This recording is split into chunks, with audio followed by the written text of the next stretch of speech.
শুধু ভারতীয় আধিপত্যবাদের বিরোধিতা করার কারণেই ওসমান হাদিকে গুলি করা হয়েছে। অতএব যদি ওসমান শরীফ শহীদ হয়ে যায়, যদি হাদি শহীদ হয়, মৃত্যুবরণ করে, তাহলে জুলাই আন্দোলনে নেতৃত্ব দেওয়া প্রত্যেক দলকে সিদ্ধান্তে আসতে হবে বাংলাদেশের সাথে ভারতের আর কোনো সম্পর্ক করা যাবে না।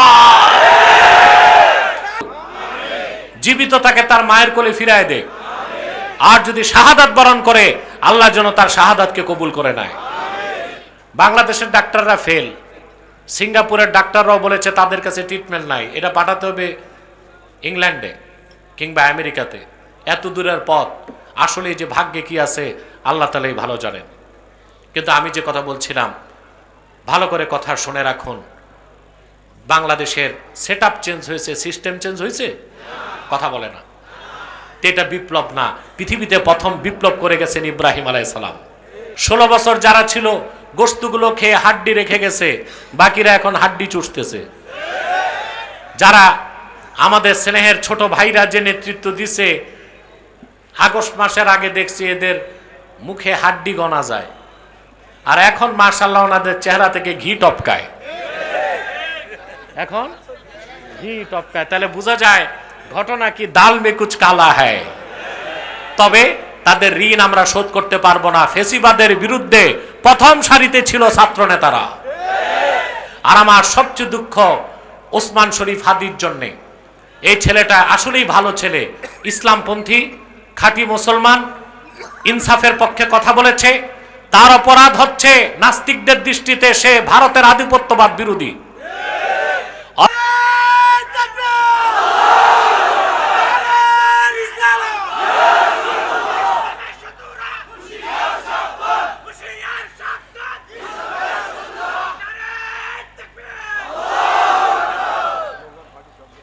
প্রিয় ভাইরা, কথা শুনতেছেন? ভারত আপনাদের বন্ধু না শত্রু? প্রতিবেশী রাষ্ট্র, তার সাথে সম্পর্ক থাকবে ভ্রাতৃত্বের সম্পর্ক না, সম্প্রীতির সম্পর্ক না। তার সাথে চুক্তি হবে বাণিজ্যিক, চুক্তি হবে অর্থনৈতিক, চুক্তি হবে সামরিক, চুক্তি হবে কূটনৈতিক। কিন্তু সে আমাদের শত্রু, তার সাথে আমাদের বন্ধুত্বের, ভ্রাতৃত্বের, সম্প্রীতির কোনো সম্পর্ক হতে পারে না। প্রথম আলো নামের প্রথম অন্ধকার পত্রিকা, ডেইলি স্টার, ভিশন, এগুলো তাদের নৈতিক দায়িত্ব হিসেবে এগুলো ধরবেন না, কিনবেন না, বেচবেন না। মনে থাকবে মুসলমান, বিশেষ করে প্রথম আলোর ব্যাপারে সতর্ক থাকবেন। এটা হচ্ছে সেই জঘন্য কুখ্যাত পত্রিকা। একে তো কুখ্যাত কাফের কাদিয়ানীদের, আর দ্বিতীয় হচ্ছে এটা সিআইএ এর এজেন্ট। আপনারা 1/11 ঘটনা জানেন না? কথা বলেন না। এই যে বাংলাদেশে ফেসিবাদ 16 বছর ছিল, এর জন্য দায়ী ছিল 1/11, এটা জানেন? ফখরুদ্দিন মঈনুদ্দিন। তো 1/11 ঘটনা ঘটেছে কে? আমেরিকা। সাবকন্ট্রাক্ট দিছিল ভারতকে, সাবকন্ট্রাক্ট দিছিল ভারতকে। তারপর কি হইল? বাংলাদেশে কত আলেম জীবন দিল, কত ছাত্র মারা গেল, কত রাজনৈতিক নেতা জীবন দিল। বেগম খালেদা জিয়ার বয়স 75 পার হওয়ার পর তাকে বিদেশ ট্রিটমেন্ট নিতে দেয় নাই। তারেক রহমানকে তার মায়ের কোলে আসতে দেয় নাই। কত আলেমকে ফাঁসিতে ঝুলালো, কত মানুষকে হত্যা করলো, কত ছাত্রকে শাপলা চত্বরে কত মানুষ মারা হয়েছে, তার হিসাব জানেন? আমার কাছে তার হিসাব আছে। 3000 মানুষকে শহীদ করা হয়েছে শাপলা চত্বরে। এই সব কিছুর পিছনে ছিল 1/11 দায়ী। ওটা ঘটাইছে কে? আমেরিকা। সাবকন্ট্রাক্ট নিছে কে? ভারত। তখন আমেরিকার সিআইএ এর পক্ষে ন্যারেটিভ প্রচার করত বাংলাদেশে কুখ্যাত প্রথম আলো পত্রিকা। তাহলে এই পত্রিকা কেন নিষিদ্ধ হলো না? এই জন্য বলছি বিপ্লব হয় নাই। হয়েছে বিপ্লব? ফেসিবাদের দোসর সিআইএ এর এজেন্ট প্রথম আলো পত্রিকা বাংলাদেশে নিষিদ্ধ করতে হবে। যদি আওয়ামী লীগের মতো 70 বছরের পুরান দল নিষিদ্ধ করা যায়, শেখ মুজিবের বাড়ি ভেঙ্গে গুড়ায় দেওয়া যায়, তাহলে প্রথম আলো নিষিদ্ধ করতে বাধা কোথায়? বাঙালিটা জানতে চায় সরকারের কাছে। আমরা তা নিষিদ্ধ হোক চাই। চান আপনারা? চান আপনারা? পড়বেন না, কাউকে পড়তেও দিবেন না। আরেকটা অমুসলিম সম্প্রদায় মাথা চাড়া দিছে, এটার নাম হিজবুত তাওহীদ। খুবই জঘন্য। এরা যুবকদের ধ্বংস করতেছে হানি ট্রেপ দিয়ে। ওরা বলে ছেলে মেয়ে যদি রাজি থাকে, মানে মিয়া বিবি রাজি কে আকারেগা কাজী, ছেলে মেয়ে যদি সম্মত হয় বিয়ে ছাড়াও ফিজিক্যাল রিলেশন বৈধ। এবং হিজবুত তাওহীদের এজেন্ট মনোহরগঞ্জে ঢুকে গেছে, আমার কাছে সংবাদ পৌঁছেছে, একদম শিকড় শুদ্ধ উপরে দিবেন। তারা প্রচার করে নামাজ হচ্ছে ট্রেনিং, অজু থাকলেও হবে, অজু ছাড়াও হবে। ইসলামের পরিভাষা তারা বদলাতে চায়, তারা ইসলাম বলে না, বলে ইসলাম। ইমাম বলে না, বলে এমাম। নামাজ বলে না, বলে নোমাজ। কিতাব বলে না, বলে কেতাব। এরা সিআইএ না, এরা হচ্ছে মোসাদ কর্তৃক নিয়ন্ত্রিত। এদেরকে পেলে ধরে উত্তম মধ্যম দিয়া পুলিশ ভাইদের হাতে দিয়ে দিবেন, পারবেন না ইনশাল্লাহ। আরেকটি অমুসলিম সম্প্রদায় আমাদের স্বাধীনতায় হাত দিতে চাচ্ছে, এটা হচ্ছে খ্রিস্টান মিশনারিদের একটি গোপন সংগঠন, যাদের নাম ঈসাই জামাত। তারা মুসলমানদের মতো নাম রাখে, দাড়ি রাখে, কিন্তু খ্রিস্টান। ওরা জিজ্ঞেস করলে বলে আমরাও মুসলমান, তবে আমরা ঈসার উম্মত মুসলমান। ঈসার উম্মত মুসলমান না খ্রিস্টান? 1978 সাল থেকে এই পর্যন্ত 2.5 লক্ষ মুসলিম পরিবারকে তারা খ্রিস্টান বানায় ফেলছে। তাদের মাস্টার প্ল্যান হচ্ছে খ্রিস্টান সংখ্যা যখন অনেক বেড়ে যাবে, তখন সুদানের মতো কিংবা পূর্ব তিমুরের মতো বাংলাদেশের একটা অঞ্চলকে আলাদা করে খ্রিস্টান রাষ্ট্র বানাবে। হতে দিবেন? জোরে বলেন দিবেন? এক সাগর রক্তের বিনিময়েও পশ্চিমাদের এই ঘৃণ্য চক্রান্ত বাংলাদেশে বাস্তবায়ন হতে দেওয়া হবে না। আপনাদেরকে অরাজনৈতিক ভাবে সারা দেশে নেতৃত্ব দিচ্ছে তাহরিকে খাতমে নবুয়ত বাংলাদেশ। আপনাদের এই মনোহরগঞ্জ উপজেলা কাজ করে যাচ্ছে, আলহামদুলিল্লাহ। আপনারা তাদের সাথে থাকবেন, থাকবেন না ইনশাল্লাহ? আর আমাদের সাথে আপনাদের যে সম্পর্ক আধ্যাত্মিক, বাপ দাদা পূর্বপুরুষ থেকে, এই সম্পর্ক তো দুনিয়াতেও আছে, আখেরাতেও থাকবে। কি বলেন আপনারা? আমার ভাই, মেজো ভাই মৌলানা মুফতি এহসানুল্লাহ আব্বাসী সাহেব জোনপুরি আসে আপনাদের এলাকায়, আসে না? আপনারা কি মনে করেন টাকার জন্য আসে? উনি আব্বাসী মঞ্জিল বসে থাকলেও মাসে 3-4 লাখ টাকা হাতে আসবে। কিন্তু এখানে কেন আসেন? আমি আজকে আসার সময় বললাম, আমি বান্দুইন হয়ে এসেছি। বান্দুইন, এই বান্দুইনে একটা বট গাছের পূজা হইতো, জানেন আপনারা? বান্দুইনের খিল, কত আলেম ওলামা গেছে, এই গাছে একটা আঘাত করতে পারে নাই। 1978 সালে জোনপুর খানদানের সিংহ সন্তান আমার বাবা আল্লামা নেসার আহমদ আব্বাসী জোনপুরি রহমতুল্লাহ 10,000 মানুষের নেতৃত্ব দিয়ে নিজ হাতে সর্বপ্রথম বান্দুইনের এই শেরকি বট গাছে আঘাত করেছেন। কয়েক ঘন্টায় গাছ উৎপাটন করে মাটি সমান করে তিনি দিয়েছেন। এটা আজকের কথা না, 1978 সালের কথা। আমার বাবা ছিলেন এইরকম একজন বিপ্লবী মানুষ, শিরক ও কুফরের বিরুদ্ধে তিনি সংগ্রাম করে গেছেন সারা জীবন। আপনাদের এই এলাকায় তার ব্যাপক অবদান, আল্লাহ ওনাকে বেহেশতে উঁচু মাকাম দান করুন। তা আমি আমার ভাইকে বলেছি, যত ব্যস্ততা থাকুক মনোহরগঞ্জ ধরে রাখতে হবে। আমার দাদা হুজুরের সফরের এলাকা ছিল বিশাল বড়, মনোহরগঞ্জ, মুজাফফরগঞ্জ, হাজীগঞ্জ, ওদিকে চাঁদপুর, ওই লালচাঁদপুর, একেবারে রহিমানগর, বড়ুরা, বিশাল অঞ্চল নিয়ে ওনার এই সফরের কাজ হতো। উনি পালকিতেই চলতেন। তা আমি দাদা হুজুরের সাথে এখানে এসেছিলাম 86 সালে। কত সালে? আমি অনেক ছোট। তো ওনার পালকি বহন করতো, যার 8 জন লাগতো ওনার পালকি উঠাইত, আর পিছনে কয়েকশো লোক স্লোগান দিত। তা আমি থাকতাম, আমার মেজোবাই থাকতো, কিন্তু আমি ছোট ছিলাম। দাদা হুজুর আমাকে পালকির ভিতরে পায়ের কাছে বসাই দিতেন। তা আমি পালকিতে আপনাদের এলাকায় ঘুরছি, এমন কোনো মহল্লা নেই আমি চিনি না। একেবারে শিকচাইল, দিশাবন, জলম, আর কি আছে, হাটির পার, গোয়ালিয়ারা, হ্যাঁ, মহিষাতুয়া, রশিদপুর, তাহেরপুর, সব এলাকায় আমি ঘুরছি পালকিতে বসে বসে। তো এখন তার আমার সবসময় আসার সুযোগ হয় না। মেজো ভাই আসে, সম্পর্ক রাখবেন ইনশাল্লাহ, তরিকতের কাজ করে যাবেন, পারবেন না ইনশাল্লাহ? আজকে ইসালে সব মাহফিল, সাবান কোথায় বলবা? এখনই মোনাজাত হবে।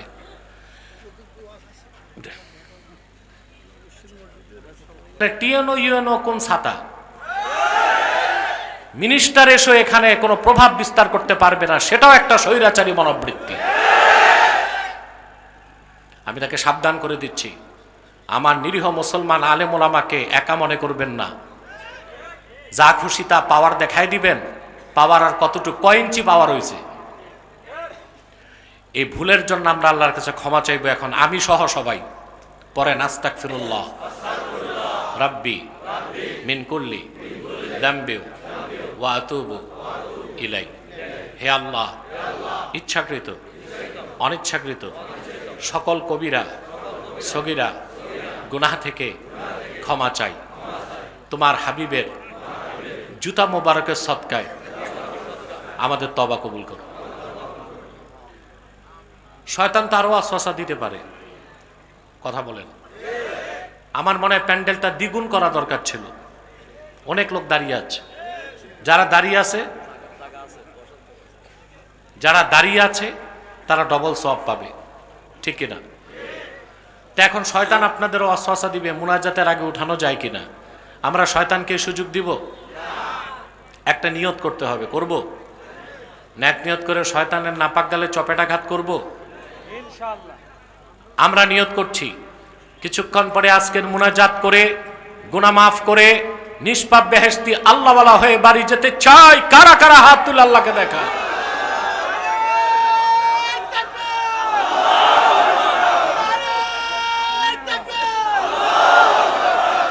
আল্লাহ কবুল করুন, আল্লাহ মঞ্জুর করুন।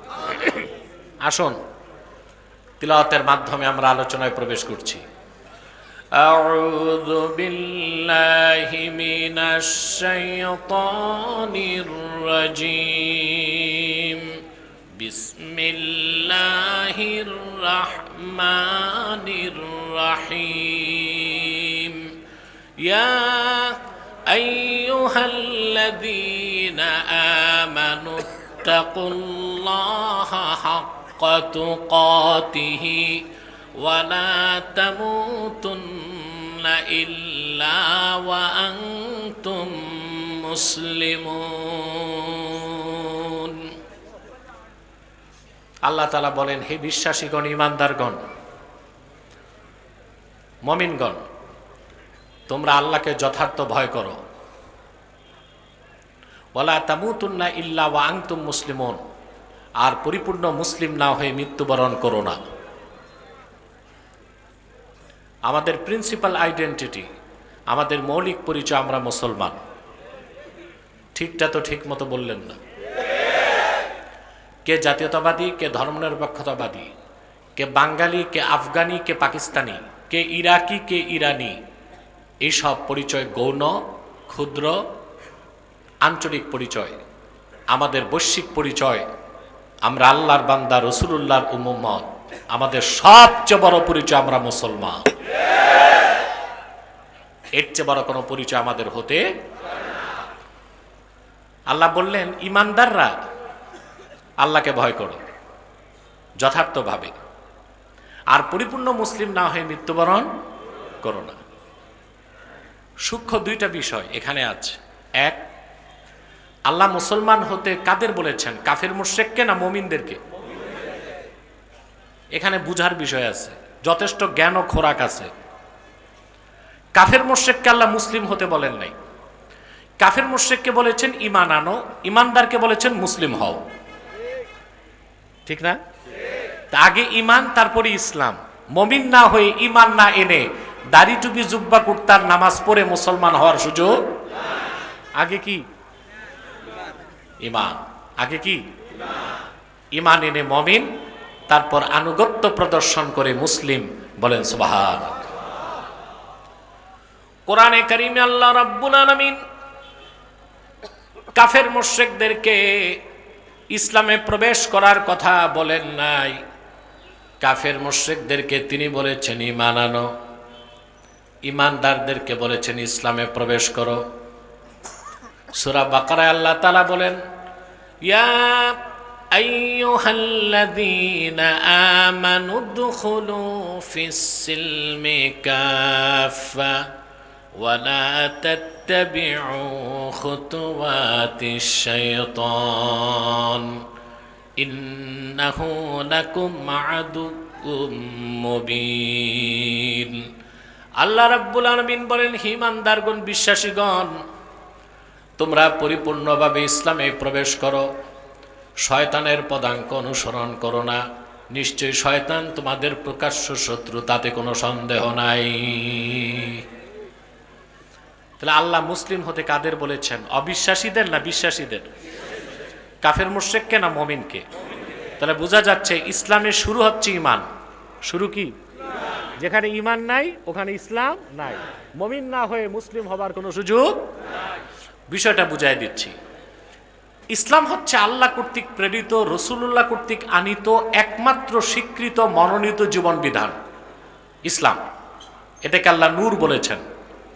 বাকি যা আছে মানবরচিত, মিথ্যাশ্রিত, কল্পিত ধর্মগুলোকে আল্লাহ বলেছেন অন্ধকার। কি বলছেন? কথা বলেন। যেমন আল্লাহ রাব্বুল আলামিন বলেন, ইউরিদুনা আইয়ুতফিউ নূরাল্লাহি বিআফওয়াহিহিম ওয়া ইয়াবাল্লাহু ইল্লা আইয়ুতিম্মা নূরাহু ওয়ালাউ কারিহাল কাফিরুন।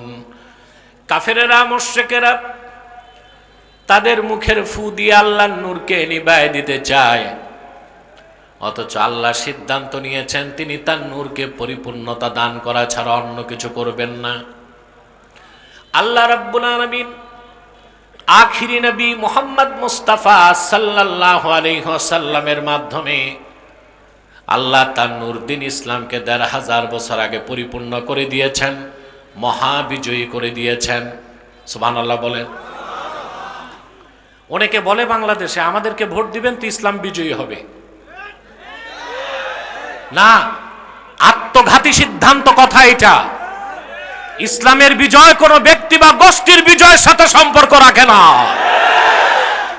ইসলাম ১৫০০ বছর আগে আল্লাহর হাবিবের মাধ্যমে পরিপূর্ণ হয়ে গেছে, মহাবিজয় হয়ে গেছে। আমরা যেন পাওয়ার পলিটিক্স, ক্ষমতার রাজনীতি করতে যে ইমানকে নষ্ট না করি সেদিকে আমাদের দৃষ্টি রাখতে হবে। ঠিক কিনা? প্রিয় ভাইরা আমার, ইসলাম প্রথা সর্বস্ব কোনো ধর্ম নয়। আপনাকে অবশ্যই ঈমান এনে মুমিন হতে হবে, তারপরে আল্লাহর আনুগত্যকে গ্রহণ করে আপনাকে মুসলিম হতে হবে। আগে কি বলেন? জোরে বলতে হবে। তারপরে ইসলাম। ঈমান এনে ইসলামে ঢুকতে হবে। ঈমান নাই, নামাজ, রোজা, হজ, যাকাত 2 পয়সার কাজে আসবে না। আল্লাহ কর্তৃক মনোনীত স্বীকৃত দিন ইসলাম আর অন্যান্য ধর্মের মধ্যে এখানে একটা মৌলিক পার্থক্য। কোন হিন্দু যদি মন্দিরে যাতায়াত করে তাকে হিন্দু বলে স্বীকৃতি দেওয়া হবে, যদিও বা সে রামকৃষ্ণের অস্তিত্বকে বিশ্বাস করে না। কোন খ্রিস্টান গির্জায় যাতায়াত করলে তাকে খ্রিস্টান বলে স্বীকৃতি দেওয়া হবে, যদি সে যীশু খ্রিস্টের অস্তিত্বকে বিশ্বাস করে না। কোন বৌদ্ধ প্যাগোডায় যাতায়াত করলে তাকে বৌদ্ধ বলে স্বীকৃতি দেওয়া হবে, যদি সে গৌতম বুদ্ধের অস্তিত্বকেও বিশ্বাস করে না। কোন ইহুদি সিনাগগে যাতায়াত করলে তাকে ইহুদি বলা হবে, যদিও বা সে মসি বা ডেভিড তাদের অস্তিত্বকে বিশ্বাস করে না। ইসলাম এইরকম কিছু না। অপরদিকে কোন মুসলমান সে যদি মসজিদে যায়, মাদ্রাসায় যায়,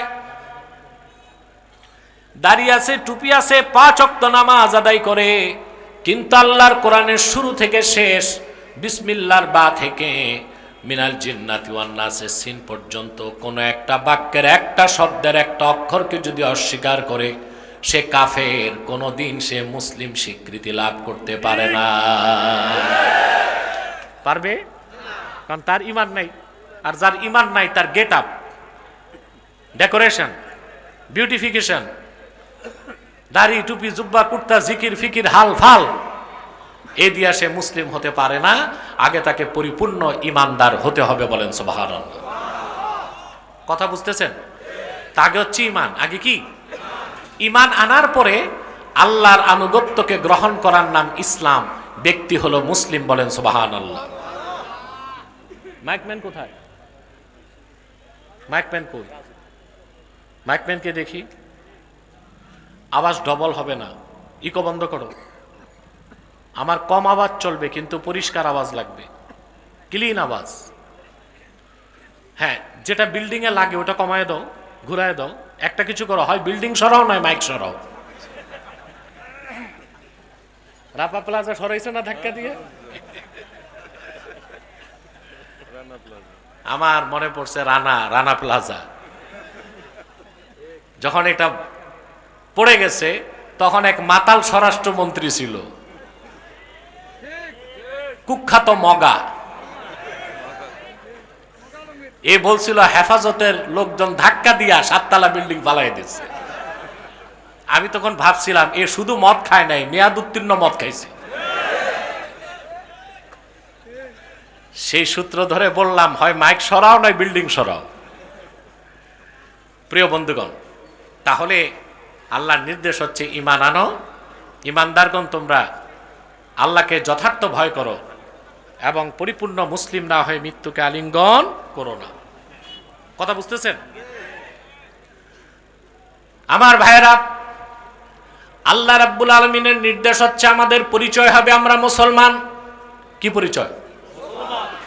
সবচেয়ে আশ্চর্যের বিষয়, এই দুনিয়ায় পূর্বে যত পয়গম্বর এসেছেন সেই নবীদের রেসালতকে যারা বিশ্বাস করে আল্লাহর আনুগত্যকে গ্রহণ করেছে, কোরআনে তাদেরকেও আল্লাহ মুসলমান বলেছেন। সুবহানাল্লাহ বলবেন। ঈসা নবী, মুসা নবী, আগে যারা আসছে তাদের উম্মত যারা ঈমান এনেছে, আনুগত্য স্বীকার করছে, তাদেরকে আল্লাহ কি বলছেন? মুসলিম। বিশ্বাসীদের সকল যুগের পরিচয় ছিল তারা মুসলিম। কথা বলে না? যেমন আমি একটা দৃষ্টান্ত দিচ্ছি। কোরআনে হাকিম আল্লাহ রাব্বুল আলামিন হযরত ঈসার প্রসঙ্গে বলেন, ফালাম্মা আহাসসা ঈসা মিনহুমুল কুফরা ক্বালা মান আনসারি ইলাল্লাহ ক্বালাল হাওয়ারিয়ুনা নাহনু আনসারুল্লাহি আমান্না বিল্লাহি ওয়াশহাদ বিআন্না মুসলিমুন।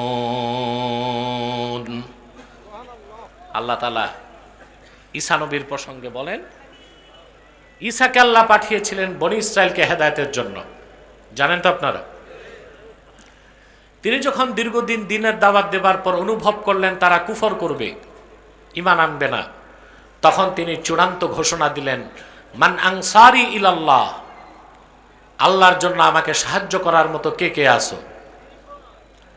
ওনার অনুসারীদের মধ্যে মাত্র 12 জন দাঁড়ালো। কয়জন? 12 জন। তাদেরকে বলা হয়েছে হাওয়ারিয়ুন। এই জন্য হাওয়ারি বলা হয়েছে। কোন কোন মুফাসসিরের মতে তারা সাদা কাপড় পরত।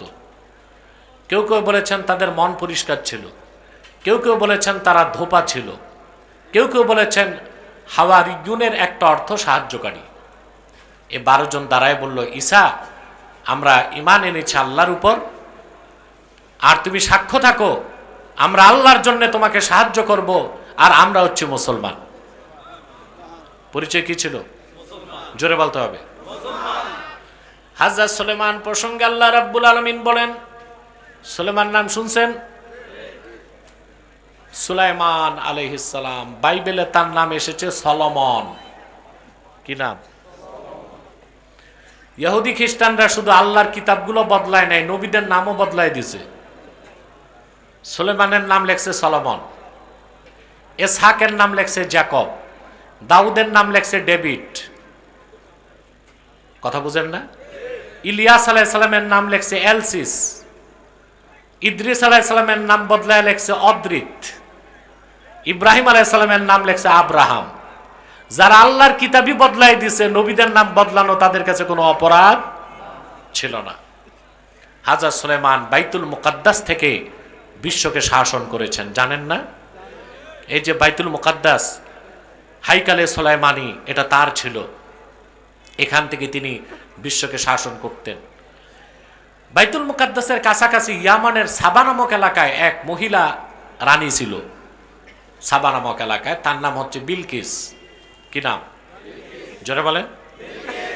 ওই মহিলাও ছিল প্রচন্ড দুঃসাহসী বীরাঙ্গনা, এবং তার মাসাল পাওয়ার, পেশি শক্তি খুব বেশি ছিল। তো সুলাইমান আলাইহিস সালাম তাকে পত্র যুগে দাওয়াত লিখলেন। কি লিখলেন পত্রে? আল্লাহ কোরআনে তা উল্লেখ করছেন। হযরত সুলাইমান লিখলেন পত্রে, ইন্নাহু মিন সুলাইমান ওয়া ইন্নাহু বিসমিল্লাহির রহমানির রহিম আল্লা তাআলু আলাইয়া ওয়াতুনি মুসলিমিন। পত্রের শুরুতে হযরত সুলাইমান লিখলেন, পত্রটি সুলাইমানের পক্ষ থেকে শুরু করছে আল্লাহর নামে, যিনি রহমান ও রহিম। আল্লাহ তাআলু আলাইয়া, আমার বিরোধিতায় তোমরা ঔদ্ধত্য প্রদর্শন করো না। ওয়াতুনি মুসলিমিন, বরং কালেমাকে বিশ্বাস করে মুসলমান হিসেবে আমার কাছে চলে আসো। পরিচয় কি ছিল? আমি কারেও আর শোনাই। তোমরা মাহফিলে আসো না কবরস্থানে? বুঝবো কি করে? কে কে ঘুমান? হাত উঠান।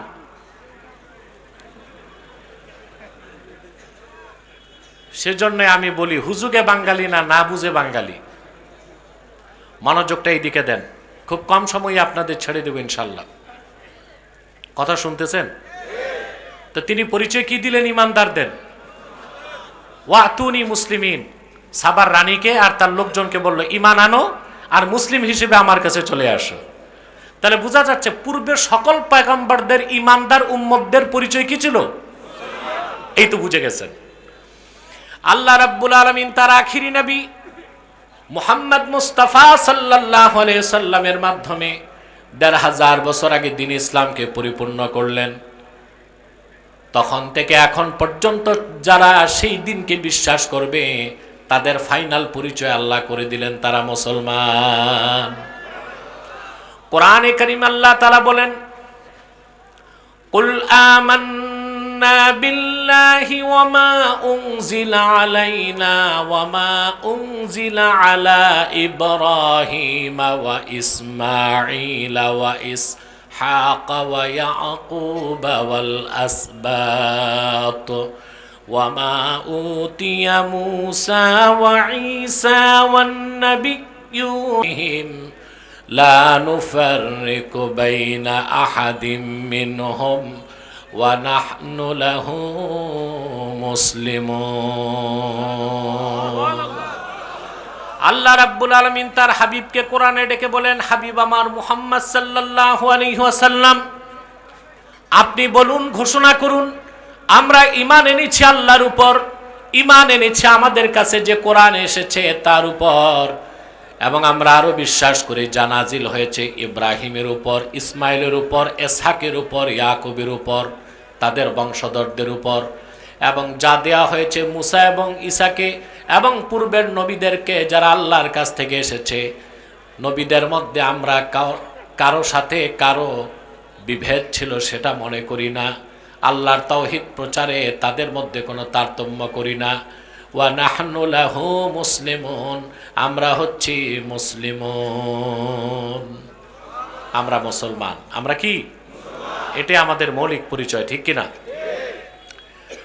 প্যারা আমার প্রিয় বন্ধুগণ, সূরা আলে ইমরানের ৬৪ নম্বর আয়াতে আল্লাহ তাআলা আবার বলেন, কুল ইয়া আহলাল কিতাবি তাআলাউ ইলা কালিমাতিন সাওয়াইন বাইনানা ওয়া বাইনাকুম আল্লা না'বুদা ইল্লাল্লাহ ওয়া লা নুশরিকা বিহি শাইআন ওয়া লা ইয়াত্তাখিযা বা'দুনা বা'দান আরবাবাম মিন দুনিল্লাহ فإن تولوا فقولوا اشهدوا بأننا مسلمون।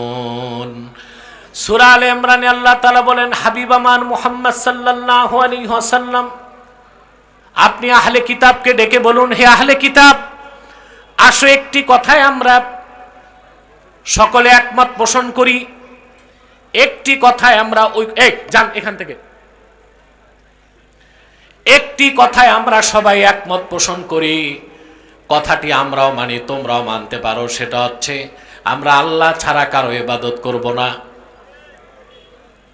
আল্লাহর সঙ্গে কাউকে শরীক করব না, আল্লাহকে বাদ দিয়া মানুষ হয়ে মানুষকে রব বানাবো না, যদি বনি ইসরায়েল এই কথা থেকে মুখ ফিরায় নেয়, মুসলমান তোমরা বলে দাও, সাক্ষ্য থাকো আমরা মুসলমান। তা আমাদের পরিচয় কি? আল্লাহর নির্দেশ কি? মুসলমান না হয়ে মৃত্যুবরণ করো না। আমরা দেখলাম এই পূজার সময়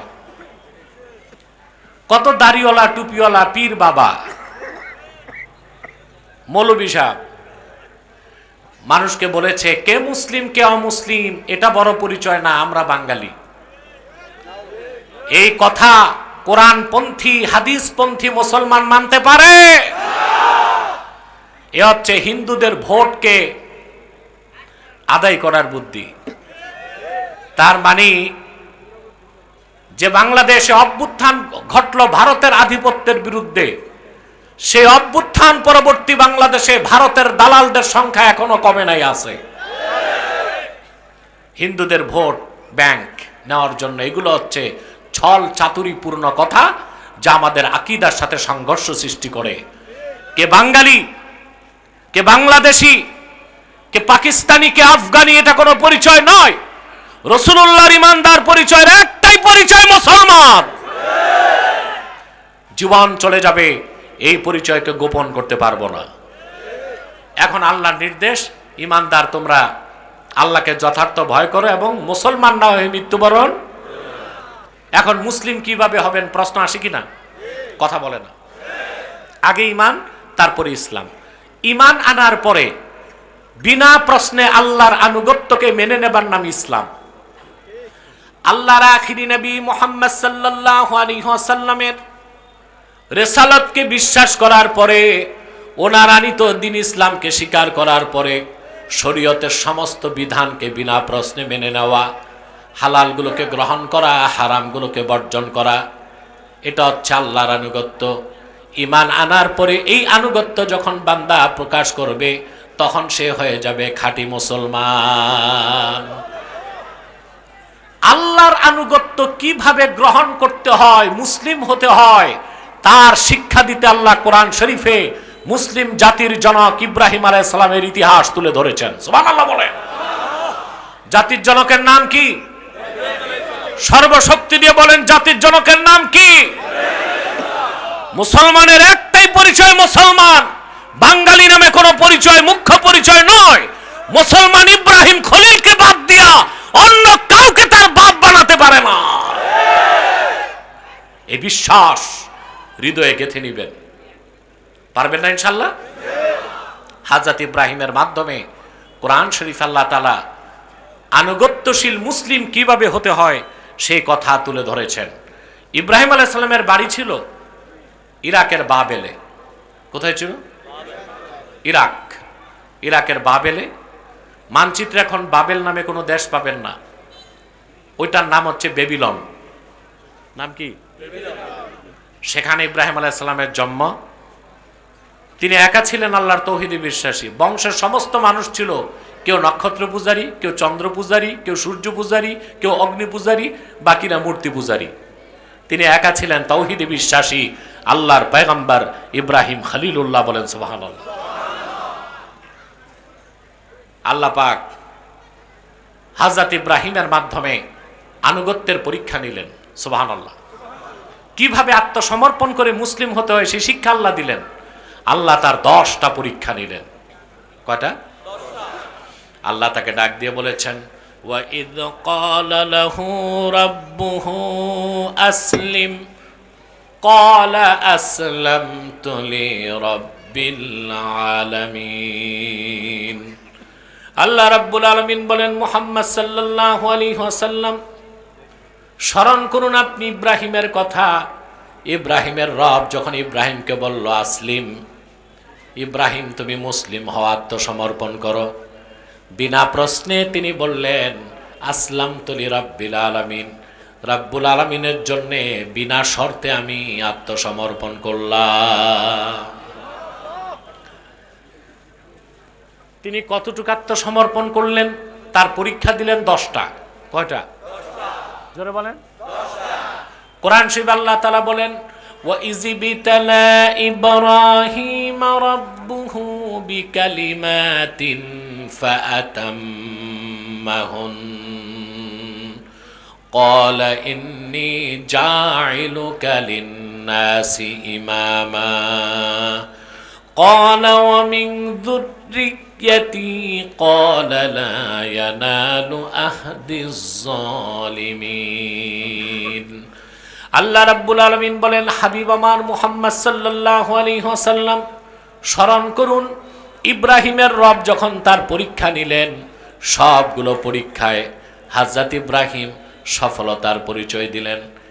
10টা পরীক্ষা হয়ে যাবার পর আল্লাহ ডাক দিয়া বললেন, রে ইব্রাহিম, পরীক্ষায় তুমি উত্তীর্ণ হয়ে গেছো, আমি গোটা মানব জাতির জন্য তোমারে নেতা বানায় দিব। এখান থেকে বোঝা যায় মুসলমানদের নেতৃত্ব দিতে হলে নেতাকে ঈমানের পরীক্ষায় উত্তীর্ণ হতে হবে। এই ক্ষেত্রে আমরা নেতা বাছাইতে যথেষ্ট পিছিয়ে পড়ে গেছি বাংলাদেশে। আমাদের দেশে অধিকাংশ রাজনৈতিক নেতা কারো ঈমান ঠিক নাই, কারো আমল ঠিক নাই, কারো চরিত্র ঠিক নাই, ঠিক কিনা? ইল্লা মাশাআল্লাহ, কিছু বাদ দিয়ে অধিকাংশই করাপ্টেড এবং দুর্নীতিবাজ, যা আমরা দেখে এসেছি।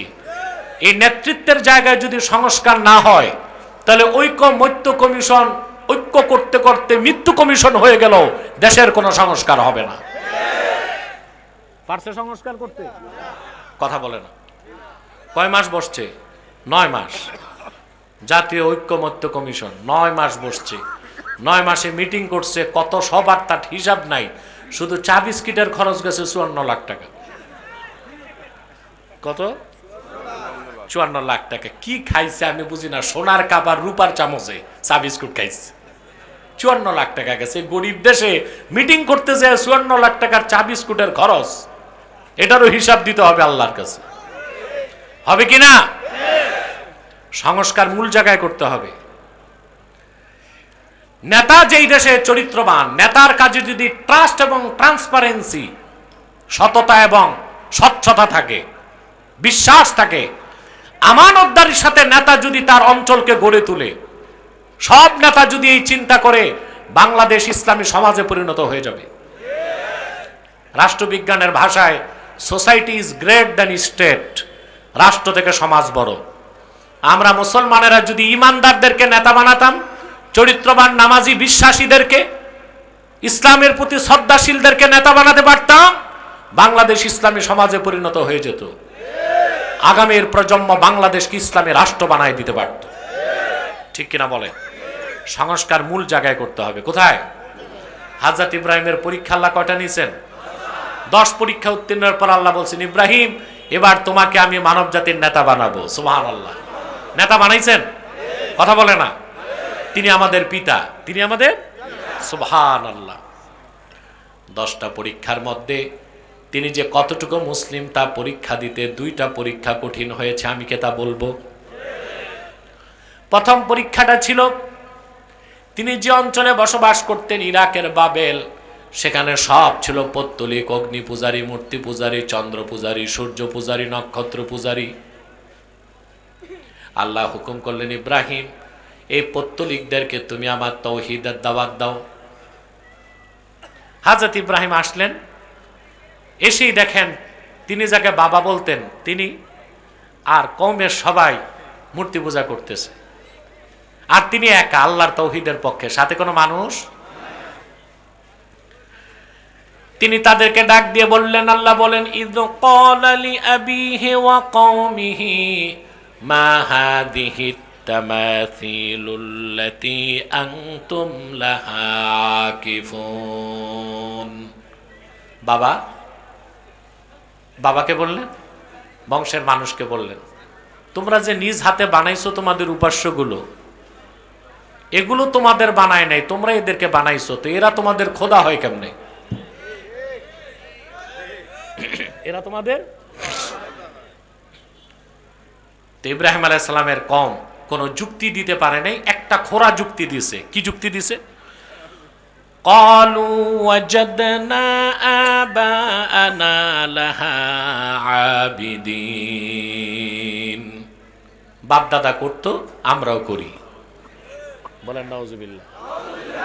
বাপ দাদা করতো, আমরা করি। এই বাপ দাদার সংস্কৃতির দোহাই দিয়ে আমাদের দেশও সেরেক আছে কিনা?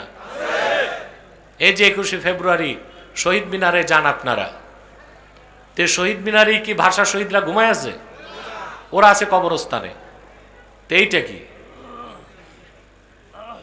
তাদের জন্য দোয়া করেন, তাদের মুক্তির জন্য দোয়া করবেন, এটা হচ্ছে ইসলামের শিক্ষা। নগ্ন পদে ফজর নামাজ বাদ দিয়া পুষ্প অর্পণ করে নীরবতা পালন করলেন, এটাও তো এক প্রকার শিরক। যদি আমরা বলি তো তথাকথিত বুদ্ধিজীবী যারা ফরহাদ মজহারের মতো গাঁজাখোর বুদ্ধিজীবী, ওরা তখন বলবে এটা বাংলার আবহমান কালের সংস্কৃতি। দোহাই একটাই, বাপদাদা করছে, আমরাও। হযরত ইব্রাহিম তার বংশের লোকজনকে যথেষ্ট দলিল প্রমাণ দিয়ে বুঝানোর পর তারা বুঝলো না, তখন তিনি চূড়ান্ত সিদ্ধান্ত ঘোষণা করলেন, ওয়াতাল্লাহি লাআকিদান্না আসনামাকুম বা'দা আন তুওয়াল্লু মুদবিরিন। আল্লাহর কসম, পূজা মণ্ডপে তিনি দাঁড়ায় বললেন, আল্লাহর কসম, তোমরা বাড়ি যাবা আর তোমাদের হাতে বানানো খোদা নামের বেহুদাগুলোর ব্যাপারে আমি চূড়ান্ত সিদ্ধান্ত নিব। তিনি এক্সট্রিম ওয়ে, চরমপন্থা নিলেন। সুবহানাল্লাহ বলেন। অনেক মৌলবী সাহেব ওয়াজ করে ইসলামে চরমপন্থা নাই, এটা ভুল। ইসলামে তিনটা পন্থাই আছে, চরমপন্থা, মধ্যপন্থা, শিথিল পন্থা, যখন যেই পন্থা দরকার। আমাদের চরমপন্থা শিখায় গেছেন আমাদের পিতা ইব্রাহিম খলিল। শিরক কুফরের বিরুদ্ধে হবে চরমপন্থা, ব্যবহারিক জীবনে হবে মধ্যপন্থা, বেদিনকে দিনের দাওয়াত দেবার ক্ষেত্রে হবে শিথিল পন্থা। আল্লাহ এটা বলেন না যে গার ধরে হিন্দুরে বলবো কালেমা পড়ো, এই ক্ষেত্রে শিথিল পন্থা। এই ক্ষেত্রে কি ইসলামের সৌন্দর্য তার কাছে তুলে ধরতে হবে, সে নিজ ইচ্ছায় ইসলামের সামনে মস্তক নত করে দিবে। বলেন সুবহানাল্লাহ। তো চরমপন্থা ক্ষেত্র বিশেষ আছে না নাই? আছে। এই ব্যাপারে আমার ভিন্ন লেকচার আছে 2 ঘন্টার, এটা দেখবেন আব্বাসী টিভিতে বা আমাদের মিডিয়া সেলে। কথা বুঝতেছেন ভাই? তিনি বললেন, বাড়ি যাও, তোমাদের এই খোদাগুলোর ব্যাপারে আমি চূড়ান্ত সিদ্ধান্ত নিচ্ছি। সব বাড়ি গেছে, উনি একটা কুঠার নিয়া সবগুলো মূর্তির নাক নকশা ভাঙ্গা মানচিত্র পাল্টাই দিয়েছেন। একটা মূর্তিও আর খাড়া নাই, সব মাটিতে শুয়ে পড়ছে, একটা দাঁড়ায় আছে। কয়টা? কোরআনে কারীম আল্লাহ তাআলা বলেন, ফাজআলাহুম জুযাযান ইল্লা কাবীরান লাহুম লাআল্লাহুম ইলাইহি ইয়ারজিউন। আল্লাহ শব্দটা ব্যবহার করছেন জুযাদা। ইব্রাহিম আলাইহিস সালাম কুঠার দিয়া মূর্তিগুলোকে ভাঙ্গা টুকরা টুকরা করে মাটির সাথে মিশাই দিয়েছেন। সুবহানাল্লাহ বলবেন। একটাকে দাঁড় করায় রাখছেন কেন? ওরা যদি জিজ্ঞেস করে ভাঙছে কে, তিনি বলবেন ওরে জিগাও, ওরে জিজ্ঞেস করো। তো ঠিকই তারা সকালবেলা এসে দেখে সব মূর্তি উপুত হয়ে পড়ে আছে। তোরা বলল কাজটা কে করছে? মনে রাখবেন, সমাজ ও রাষ্ট্রে যে বিপ্লবে নেতৃত্ব দেয় সে নিজেকে গোপন রাখতে পারে না। বিপ্লব আপনারা দেখছেন কি? এই দুনিয়ায় আল্লাহর তাওহীদের পক্ষে প্রথম বিপ্লব করেছেন ইব্রাহিম আলাইহিস সালাম। কে? আপনারা যেটা 24 সালের 5ই আগস্ট দেখছেন, এটা বিপ্লব না, এটা অভ্যুত্থান। এটা কি? রাষ্ট্রবিজ্ঞানের ভাষায় অভ্যুত্থান আর বিপ্লবে পার্থক্য আছে। একটি প্রতিষ্ঠিত সরকারকে বিতাড়িত করে আরেকটি সেটআপ বসানো, এটা অভ্যুত্থান। আর একটি রাষ্ট্রের প্রতিষ্ঠিত সরকারকে বিতাড়িত করে রাষ্ট্রের সিস্টেম বদলায় দেওয়া, ওইটার নাম বিপ্লব। সিস্টেম বদলাইছে? কথা বলে না। সরকার পাল্টাইছে, সিস্টেম বদলাইছে? আগে চুরি ছিল, এখন আছে। আগে সুদ ছিল, এখন আছে। আগে দুর্নীতি ছিল, এখন দুর্নীতি আছে। এখন দুর্নীতি আছে না আর একটু বাড়ছে? 16 বছর যারা ছিল গোস্তগুলো খেয়ে হাড্ডি রেখে গেছে, বাকিরা এখন হাড্ডি চুষতেছে। যারা আমাদের স্নেহের ছোট ভাইরা যে নেতৃত্ব দিছে, আগস্ট মাসের আগে দেখছি এদের মুখে হাড্ডি গনা যায়, আর এখন মাশাআল্লাহ ওনাদের চেহারা থেকে ঘি টপকায়। এখন ঘি টপকায়, তাহলে বোঝা যায় ঘটনা কি দাল মে কুছ কালা হ্যায়। তবে তাদের ঋণ আমরা শোধ করতে পারবো না। ফেসিবাদের বিরুদ্ধে প্রথম সারিতে ছিল ছাত্র নেতারা। আর আমার সবচেয়ে দুঃখ ওসমান শরীফ হাদির জন্যে। এই ছেলেটা আসলেই ভালো ছেলে, ইসলামপন্থী, খাঁটি মুসলমান, ইনসাফের পক্ষে কথা বলেছে, তার অপরাধ হচ্ছে নাস্তিকদের দৃষ্টিতে সে ভারতের আধিপত্যবাদ বিরোধী। অতএব যদি ওসমান শরীফ শহীদ হয়ে যায়, যদি হাদি শহীদ হয়, মৃত্যুবরণ করে, তাহলে জুলাই আন্দোলনে নেতৃত্ব দেওয়া প্রত্যেক দলকে সিদ্ধান্তে আসতে হবে বাংলাদেশের সাথে ভারতের আর কোনো সম্পর্ক করা যাবে না।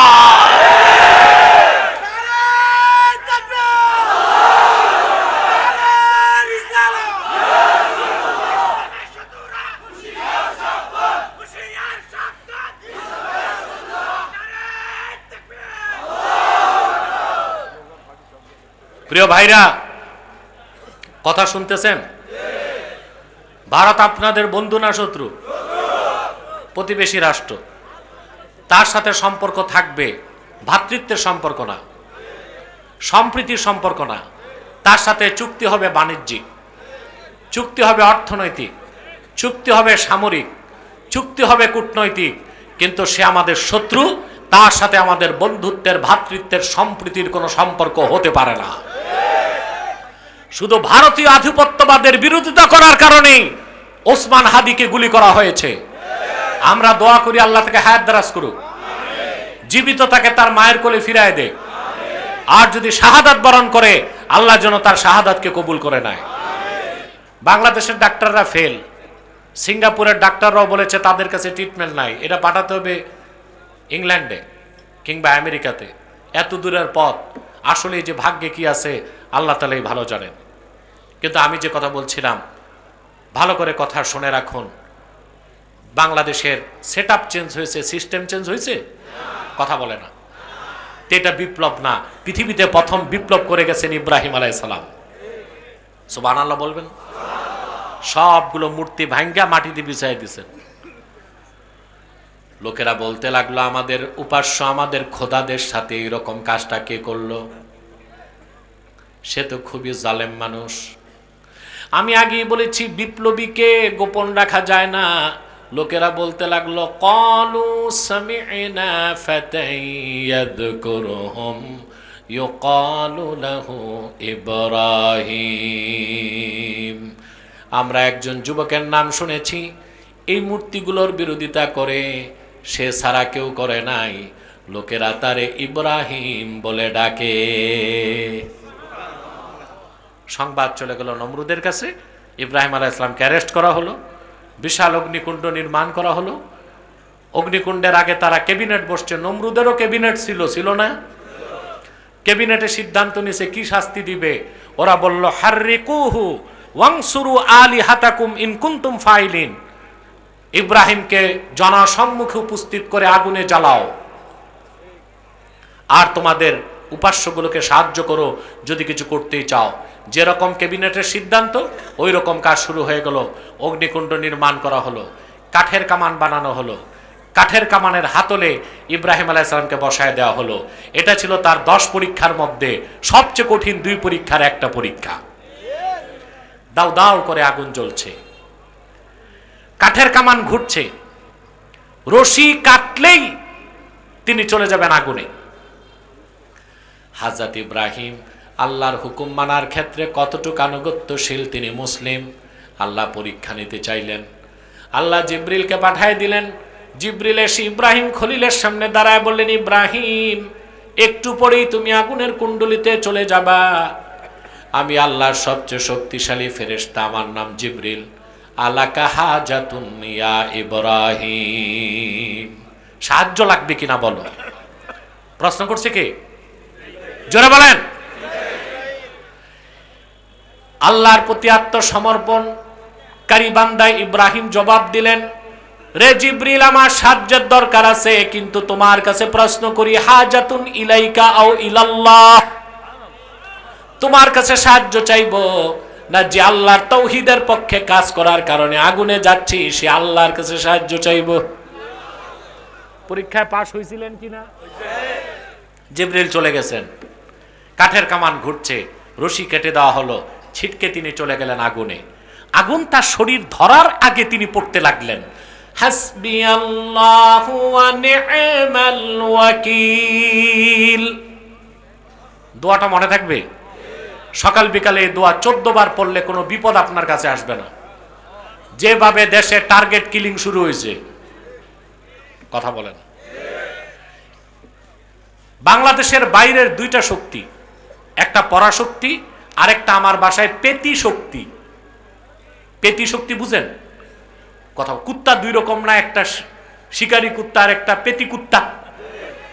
একটা অপশক্তি আমেরিকা আর তার সাবকন্ট্রাক্টে কাজ করে ভারত। ওরা চাচ্ছে বাংলাদেশে টার্গেট কিলিং করে যত এমপি আছে এদেরকে ঘরে ঢুকাবে যারা নির্বাচনে যেতে চায়।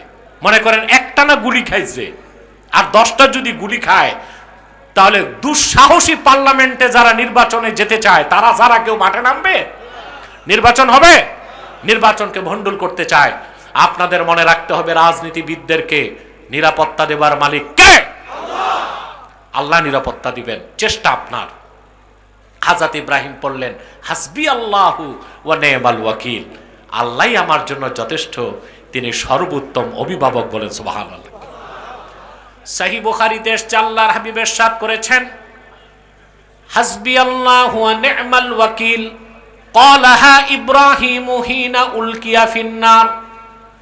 হযরত ইব্রাহিমকে যখন আগুনে নিক্ষেপ করা হয়েছে সর্বপ্রথম তিনি এই দোয়াটা পড়েছেন। পুরা দোয়াটা হাদিস শরীফে আছে, আমি কি বলবো? মুখস্থ করেন। হাসবি আল্লাহু লা ইলাহা ইল্লাহু আলাইহি তাওয়াক্কালতু ওয়া হুয়া রাব্বুল আরশিল আযীম। ফজর নামাজের পর যে 7 বার পড়বে, মাগরিবের পর 7 বার পড়বে, আল্লাহ 24 ঘন্টার জন্য তারে নিরাপত্তার চাদরে ঘেরাও করে দিবে। সকালে কয়বার? সন্ধ্যায় 7 বার। আপনি এমন লেমিনেটেড হয়ে যাবেন, বুলেট, বোমা, গুলি, অসুখ বিসুখ, বিপদ আপদ 24 ঘন্টা আপনার কাছে আসতে পারবে না। তবে যেদিন আপনার মৃত্যু হবে সেদিন আপনি ভুলে থাকবেন, পড়তেও পারবেন না। অতএব যে কথা বলছিলাম, এই দোয়াটা মনে থাকবে ইনশাআল্লাহ। ফজরের পর কয়বার?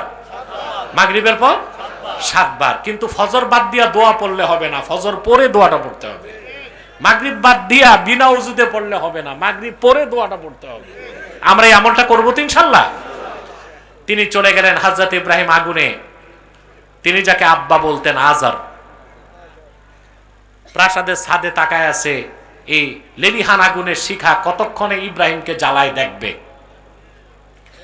প্রাসাদের ছাদ থেকে তাকায় দেখে আগুনের লেলিহান শিখার নিচে সবুজ বাগান হয়ে গেছে। ইব্রাহিম আলাইহিস সালাম হাসি মুখে ঘুরে বেড়াচ্ছেন। দুঃখ করে আজর একটা কথা বলল, ইবনু কাসির কাসাসুল কোরআনে নকল করেন। আজর বলল নি'মার রাব্বু রাব্বুকা ইয়া ইব্রাহিম।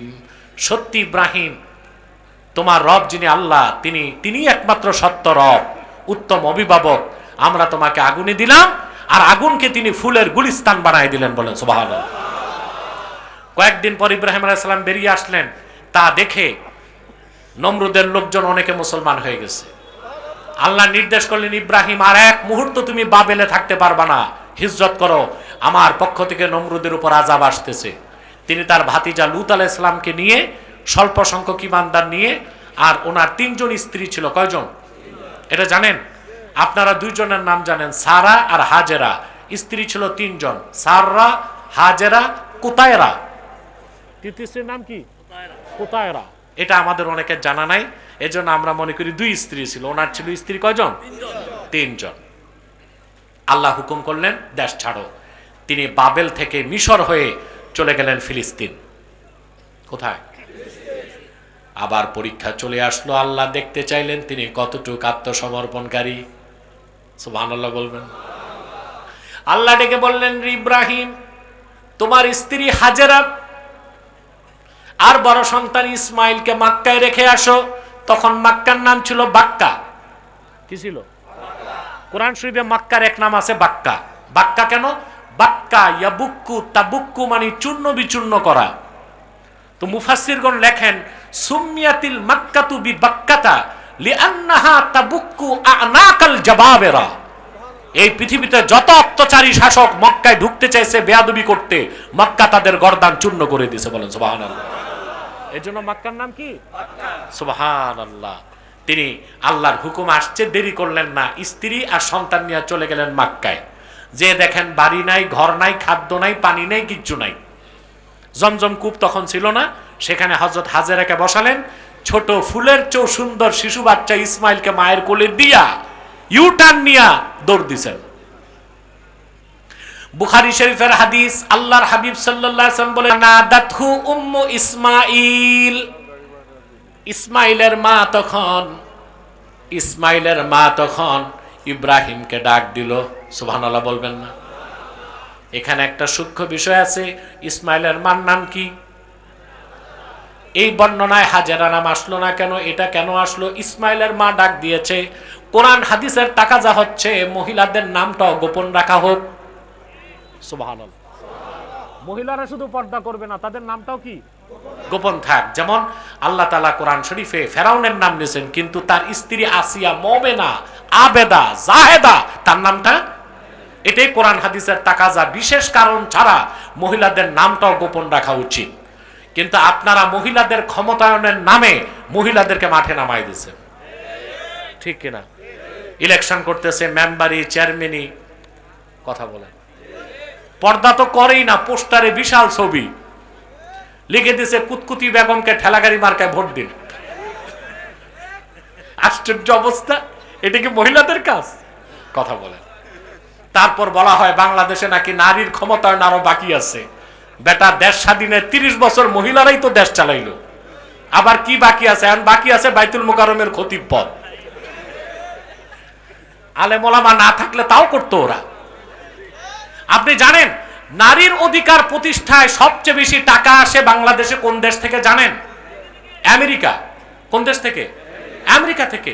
বিলিয়ন বিলিয়ন ডলার বাংলাদেশে আসতেছে জাতিসংঘের মানবাধিকার কমিশনের মাধ্যমে।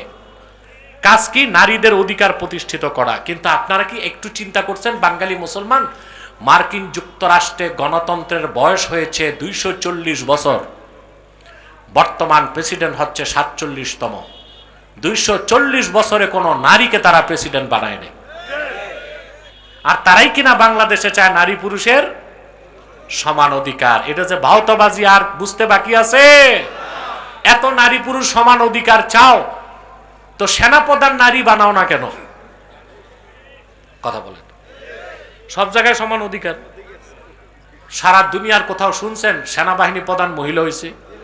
আর মিয়া, মহিলারই যদি সেনাপ্রধান বানায় আর দেশ যদি আক্রান্ত হয়, ও তো মেকআপ করতে করতে 3 বোমা পড়ে যাবে, ঠিক কিনা?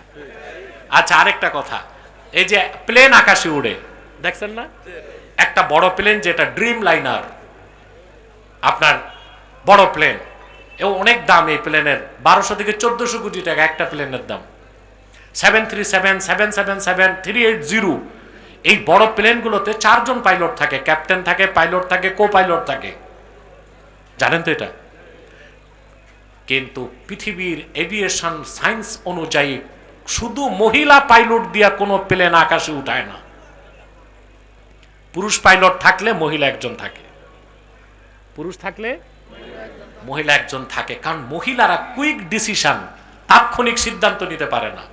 মনে করেন ঢাকা থেকে প্লেন উঠছে, তুফান দেখছে, মহিলা তো চান্দিনাতে ল্যান্ড করবে, প্লেন আর থাকে।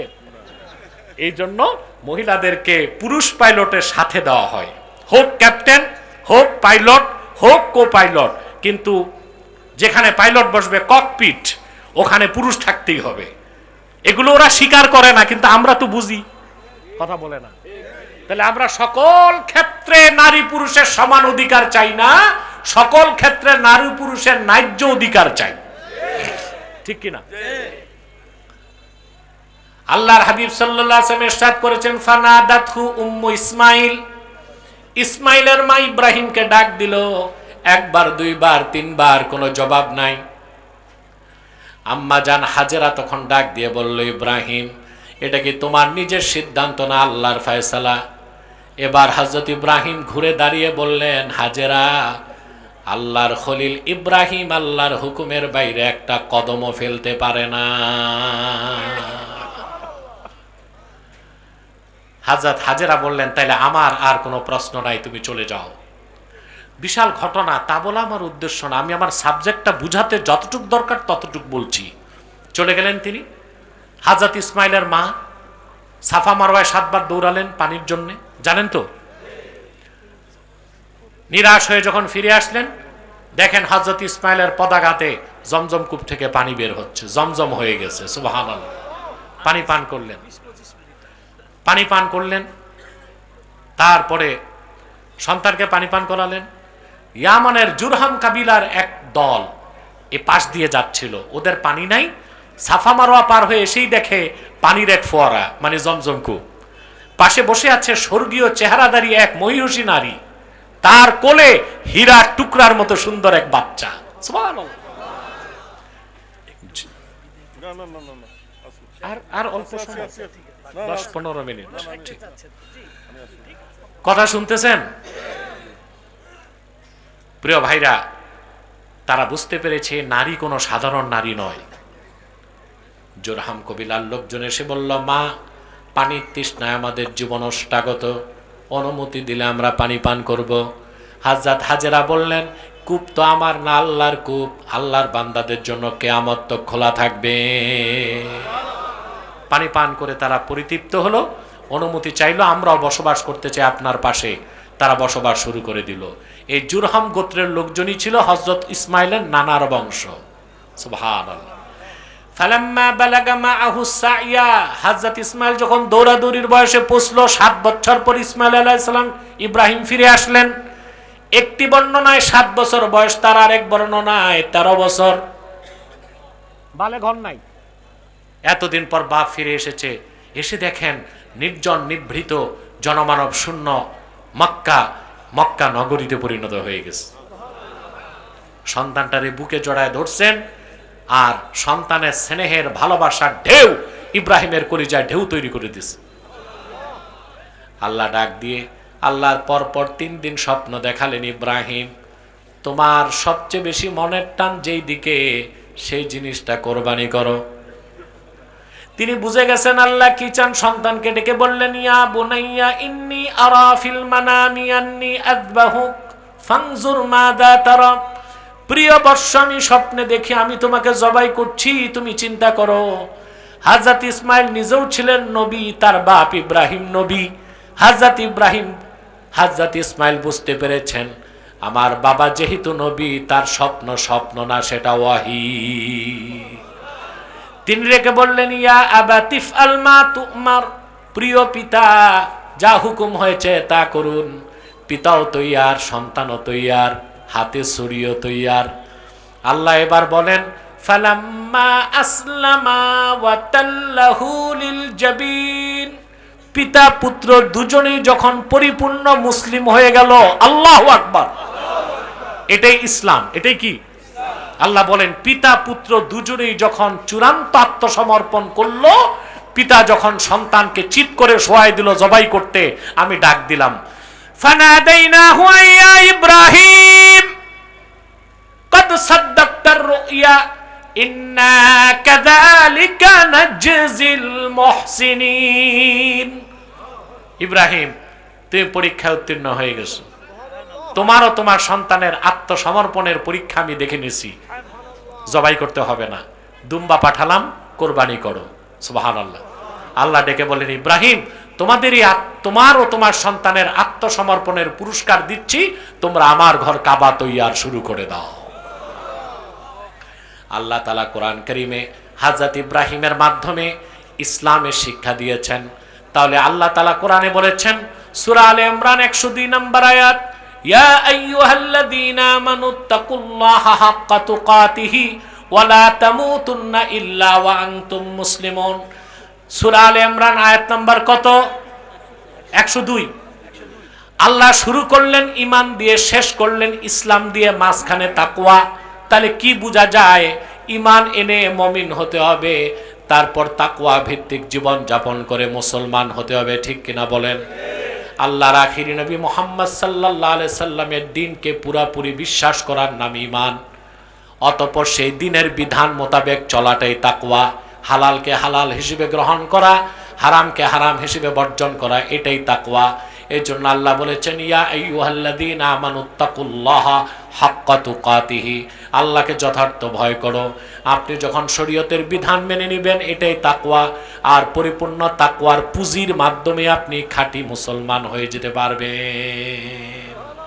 আল্লাহ আমাদের সকলকে মুসলমান হিসেবে বাঁচার তৌফিক দান করুক, মুসলমান হিসেবে মরার তৌফিক দান করুক। সাদাকাল্লাহুল আযীম ওয়া সাদাকা রাসূলুহুন নবিয়ুল কারীম ওয়া নাহনু আলা যালিকা মিনাশ শাহিদিন ওয়াশ শাকিরিন আলহামদুলিল্লাহি রাব্বিল আলামিন। অনেক ধৈর্যের পরিচয় আপনারা দিয়েছেন, আমি আর কষ্ট দিচ্ছি না আপনাদেরকে। কেন তোমরা উঠছো কেন? এই এই ওয়াজ হয়েছে চলে যাবা, ভাবসাব আউলিয়ায়ে কেরাম, মানে মুনাজাত লাগবে না, মুনাজাত লাগবে না, লাগবে না। আমি মুনাজাতের আগে কয়েকটা কথা আপনাদের বলে দিচ্ছি। তাহরিকে খাতমে নবুয়ত বাংলাদেশের পক্ষ থেকে মনোযোগ দিয়ে শোনেন। আপনারা এখানে বিভিন্ন দলমতের লোক আছেন না? আমরা বাংলাদেশে ঐক্য চাই, কিন্তু সবাই চায় রাজনৈতিক ঐক্য, আমি চাই অরাজনৈতিক ঐক্য। কারণ রাজনৈতিকভাবে পুরা জাতিকে ঐক্যবদ্ধ করা সম্ভব? সম্ভব? কথা বলে না। দেখেন ভাই, আমি সত্য করে বলি, আপনার এখানে যারা বসে আছেন এত গভীর রাতে, ঠিক না ভাই? কোনো না কোনো ভাবে এই এলাকা আবাদ করছেন আমার দাদা, জনপুরের বড় হুজুর আল্লামা সিদ্দিক আহমদ আব্বাসী জনপুরের রহমতুল্লাহ। ওনাকে দেখছেন এমন লোক আছেন এখানে? এই যে দেখেন, এরা আমার দাদার মুরিদ ভক্ত। আমার বাবা আল্লামা নেসার আহমদ আব্বাসী জনপুরের রহমতুল্লাহ 40 বছর এসেছেন, ওনাকে তো দেখছেন অনেকেই। আমি, আমার মেজো ভাই, আমরা আসি বছরের পর বছর। মানে আপনারা উত্তরাধিকার সূত্রে আমাদের অনুসারী, ভক্ত, মুরিদ যা বলেন, ঠিক কিনা? আপনাদের সাথে আমার সম্পর্ক রক্তের না আত্মার? রক্তের না আধ্যাত্মিক? আপনাদের এটা কয় নাম্বার আসন? কুমিল্লা 9। বলেন জোরে নাউজুবিল্লাহ। আমি নিজেও যদি 9 নাম্বার আসনে দাঁড়াই, যতগুলো লোক বসে আছেন 3 ভাগের 1 ভাগ লোক আমাকে কি ভোট দিবেন? জি না, একদম না। এ ফাও কথা কইবেন না। কিন্তু বসে আছেন কেন? আমি আল্লাহর কোরআন থেকে কথা শোনাবো বলে বসে আছেন। এখানে পলিটিক্যাল ইন্টেনশন নাই, আছে? এই কথাটা আমার দেশের অনেক পীর সাহেব, অনেক বক্তা বুঝে না। মাঠে যা দেখে মনে করে সব আমার ভোটার। নির্বাচন হইলে দেখে জামানত গেছে, পাশের আগে বাস। সেজন্য আমি, ওনারা রাজনৈতিক ঐক্য চায়, চাক, আমি অ্যাপ্রিসিয়েট করি। আমি মনে প্রাণে চাই সর্বোচ্চ সংখ্যক ইসলামপন্থী সংসদে যাক। আমরা খেলাফায় বিশ্বাসী, কিন্তু তার আগে ক্ষেত্র তো তৈরি করতে হবে। সর্বোচ্চ সংখ্যক ইসলামপন্থী সংসদে যাবে, এটা আমরা চাই। কিন্তু আমরা তাহরিক চাই একটা অরাজনৈতিক ঐক্য। যেই বিষয়ে আমরা ঐক্যবদ্ধ করতে চাই, ওই বিষয়ে, ওই স্বার্থগুলো আদায়ে বিএনপি, জামাত ইসলামী, খেলাফত, ইসলামী ঐক্যজোট যা আছে সবাই যেন এক প্ল্যাটফর্মে আসে। সেটা রাজনৈতিক ঐক্য না, সেটা অরাজনৈতিক ঐক্য। সেটা হচ্ছে 3টা স্বার্থে আমাদের এক হইতে হবে। কটা স্বার্থ? ইসলামের সুমহান স্বার্থ রক্ষায় ঐক্যবদ্ধ হইতে হবে, মুসলমানদের মৌলিক দাবিগুলো আদায়ে ঐক্যবদ্ধ হইতে হবে, আর বাংলাদেশের স্বাধীনতা রক্ষায় এক হইতে হবে। বাংলাদেশে ইসলাম ও মুসলমানের সবচেয়ে বড় শত্রু হচ্ছে কুখ্যাত কাদিয়ানী সম্প্রদায়। নিঃসন্দেহে তারা কাফের এবং অমুসলিম। তাদেরকে যারা কাফের বলবে না, তারাও কাফের। কারণ তারা আল্লাহর আখিরি নবী মুহাম্মদ সাল্লাল্লাহু আলাইহি সাল্লামকে আল্লাহর শেষ নবী হিসেবে বিশ্বাস করে না। চিল্লায় বলেন নাউজুবিল্লাহ। সেজন্য তারা কি? তাদেরকে যারা কাফের বলবে না, তারা কি? মানুষকে তারা ধোঁকা দেয়। মুসলমানদের মতো দাড়ি রাখে, টুপি লাগায়, নাম রাখে, তাই বলে কি মুসলমান হবে? আরে ভাই, দাড়ি রাখলে কেউ যদি মুসলমান হতে পারতো, তো রবীন্দ্রনাথ ঠাকুরের চেয়ে বড় মুসলমান কে হইতো? সে কি মুসলিম ছিল? না, মুসলিম। টুপি লাগালে মুসলমান হওয়া যায়? দিল্লি পার্লামেন্টে হিন্দু এমপিরাও তো টুপি লাগায়, মুসলমান হবে? নাম রাখলে মুসলমান হওয়া যায়? এক শয়তান বোতলে পেশাব করে উপরে নাম লেখছে শরবত, ওটা কি শরবত হবে? তদ্রুপ কাদিয়ানীরা কাফের। আব্দুল আউয়াল, আব্দুল সামাদ, মোবাশ্বের আলী, কবির চৌধুরী, শাহরিয়ার কবির আর নিঝুম মজুমদার, এইসব নাম রাখার দ্বারা তারা মুসলমান হতে পারে না। আমার ভাইরা, আমার বন্ধুরা, আমার আল্লাহ ও নূর নবীজি আমার মুহাম্মদ মুস্তাফা সাল্লাল্লাহু আলাইহি সাল্লামের ইসলাম ও কোরআনের হাজার হাজার বছর পরে বর্তমান ভারতের কুখ্যাত পাঞ্জাবের কুখ্যাত গুরুদাসপুরের কুখ্যাত কাদিয়ানে ইংরেজ আমলে এক শয়তান নিজের নবী দাবি করছে। চিল্লায় বলেন নাউজুবিল্লাহ। ওই শয়তানটার নাম রেখেছিল তার বাপ মির্জা গোলাম আহমদ কাদিয়ানি। সাবধান, তাকে গোলাম আহমদ বলা যাবে না, কারণ গোলাম আহমদ অর্থ আহমদ এর গোলাম। কোন কাফের কোনোদিনও গোলাম আহমদ এর গোলাম হতে পারে না। আর কাদিয়ানের কাযযাব ছিল শেষ দরজার কুখ্যাত কাফের। সে ছিল ইংরেজদের পা চাটা গোলাম। সে ইংরেজদের দালালি করতে যে বলেছিল 1857 সালে কোরআন শরীফ বাজেয়াপ্ত হয়ে গেছে। কাদিয়ানের কাযযাব শুধু কাযযাব ছিল না, সে ছিল ইংরেজদের পা চাটা গোলাম। মির্জা গোলাম কাদিয়ানি, কাদিয়ানের কাযযাব, মিথ্যা নবুয়তের দাবিদার মির্জা গোলাম শয়তান কাদিয়ানি। তাকে গোলাম আহমদ বলা যাবে না, কারণ গোলাম আহমদ অর্থ আহমদ এর গোলাম। কোন কাফের কোনোদিনও গোলাম আহমদ এর গোলাম হতে পারে না। আর কাদিয়ানের কাযযাব ছিল শেষ দরজার কুখ্যাত কাফের, মিথ্যা নবুয়তের দাবিদার, ইংরেজদের পা চাটা গোলাম। সে গোলাম আহমদ এর গোলাম ছিল না, সে ছিল কুখ্যাত শয়তানের কুখ্যাত গোলাম। কাদিয়ানের কাযযাব, মিথ্যা নবুয়তের দাবিদার মির্জা গোলাম শয়তান কাদিয়ানির উপর গজব এসেছে 1908 সালে। যখন গজব এসেছে, কাদিয়ানের কাযযাব, মিথ্যা নবুয়তের দাবিদার মির্জা গোলাম শয়তান কাদিয়ানি 1908 সালে ধ্বংস হয়ে কুখ্যাত জাহান্নামের কুখ্যাত কুকুরে পরিণত হয়েছে। তার অনুসারীরাও ধ্বংস হয়েছে। বর্তমানে কিছু কাদিয়ানি বাংলাদেশে আছে। নাম পরিবর্তন করে করে তারা মিথ্যা পরিচয় দেয়। কখনো নিজেদের পরিচয় দেয় আহমদী জামাত, কখনো বলে আহমদিয়া জামাত, কখনো বলে আহমদী সম্প্রদায়, কখনো বলে আহমদিয়া সম্প্রদায়, কখনো বলে আহমদী মুসলিম জামাত, কখনো বলে আহমদিয়া মুসলিম জামাত। সাবধান, যত কাদিয়ানি ছিল আছে থাকবে, তারা কেউ আহমদী জামাত নয়, আহমদিয়া জামাত নয়, আহমদী সম্প্রদায় নয়, আহমদিয়া সম্প্রদায় নয়, আহমদী মুসলিম জামাত নয়, আহমদিয়া মুসলিম জামাত নয়, তারা শয়তানি জামাত, কুখ্যাত জাহান্নামের কুখ্যাত কুকুরের দল। আমাদের সকল দলের একটাই দাবি, অনতিবিলম্বে স্বাধীন বাংলায় শয়তান কাদিয়ানীদেরকে রাষ্ট্রীয়ভাবে অমুসলিম ঘোষণা করতেই হবে, করতেই হবে, করতেই হবে। এই দাবি আদায়ে তাহরিকে খাতমে নবুয়ত বাংলাদেশ যদি জান ও মাল দেবার ডাক দেয়, কারা কারা প্রস্তুত আছেন হাত তুলে দেখা।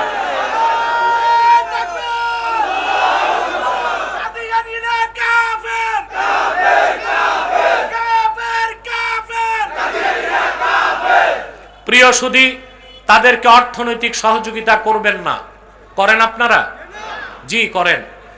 প্রাণ কোম্পানির যত জিনিস তাদের, সেজান কোম্পানির জুস তাদের, RFL এর পণ্যগুলো তাদের, প্রথম আলো নামের প্রথম অন্ধকার পত্রিকা, ডেইলি স্টার, ভিশন, এগুলো তাদের। নৈতিক দায়িত্ব হিসেবে এগুলো ধরবেন না, কিনবেন না, বেচবেন না। মনে থাকবে মুসলমান। বিশেষ করে প্রথম আলোর ব্যাপারে সতর্ক থাকবেন। এটা হচ্ছে সেই জঘন্য কুখ্যাত পত্রিকা। একে তো কুখ্যাত কাফের কাদিয়ানীদের, আর দ্বিতীয় হচ্ছে এটা CIA এর এজেন্ট।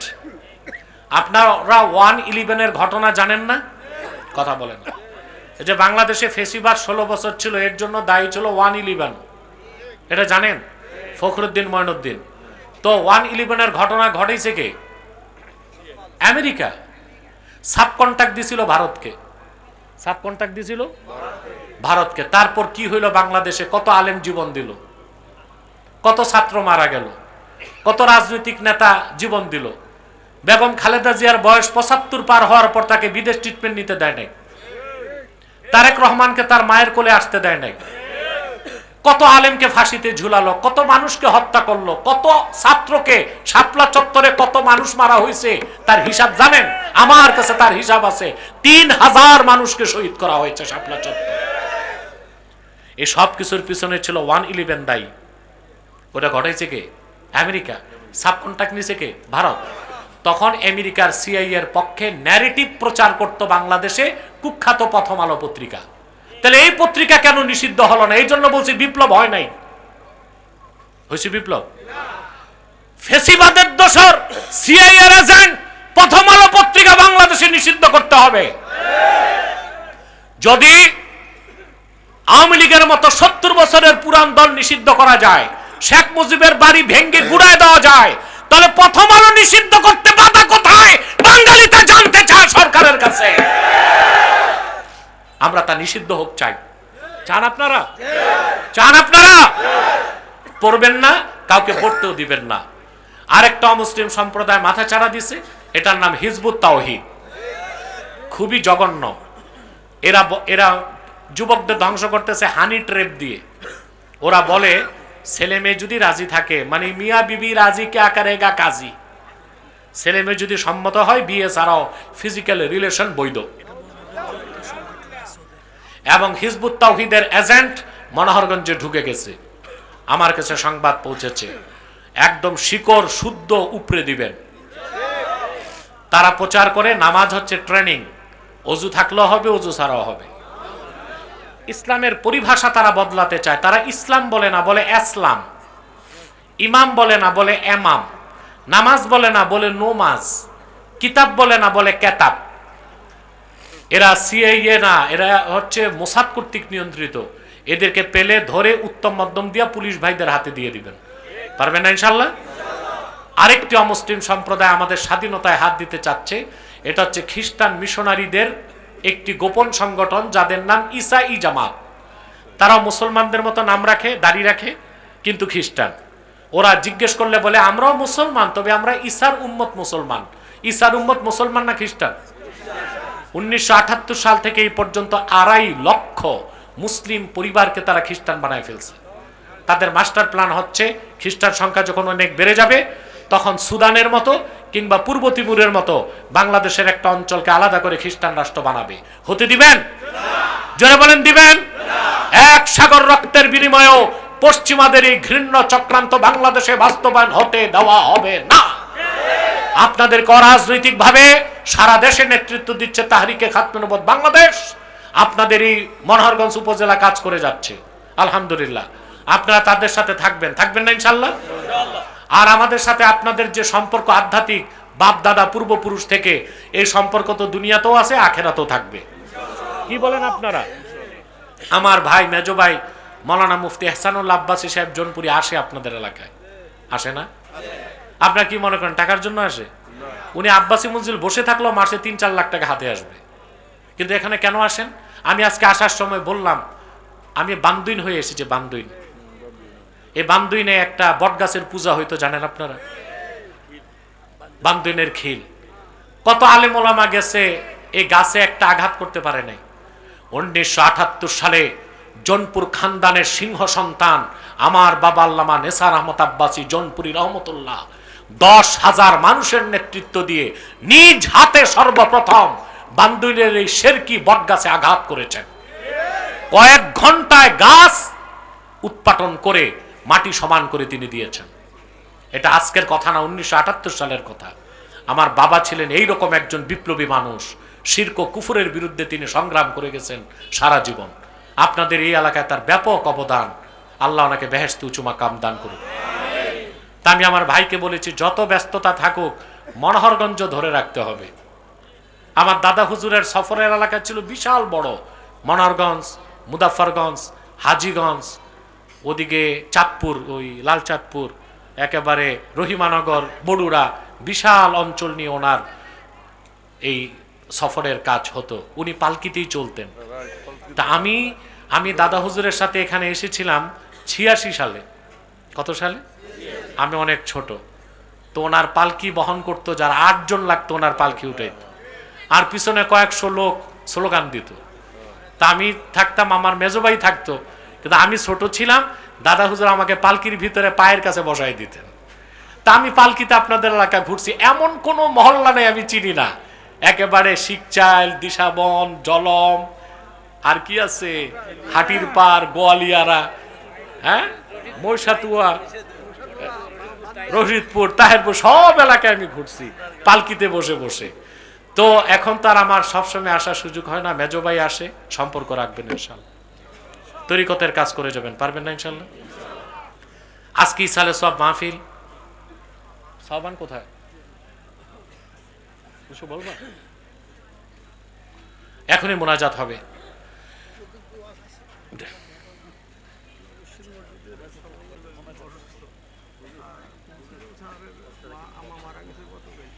কার মা? আব্দুল মতিন। কবে মারা গেছে? আমি দোয়া চাই, দিশাবন নবীশ্বর মসজিদের সভাপতি অসুস্থ মঞ্জুর আলম, তার জন্য দোয়া করবেন। আর বিশেষ করে এই কলেজের অধ্যক্ষ আব্দুল মতিন সাহেব, কোথায় আব্দুল মতিন সাহেব, আমি খুব দুঃখ পেয়েছি, তার মা গতকাল ইন্তেকাল করছে। আমরা দোয়া করবো আল্লাহ যেন তার মাকে নাজাত দিয়ে দেন।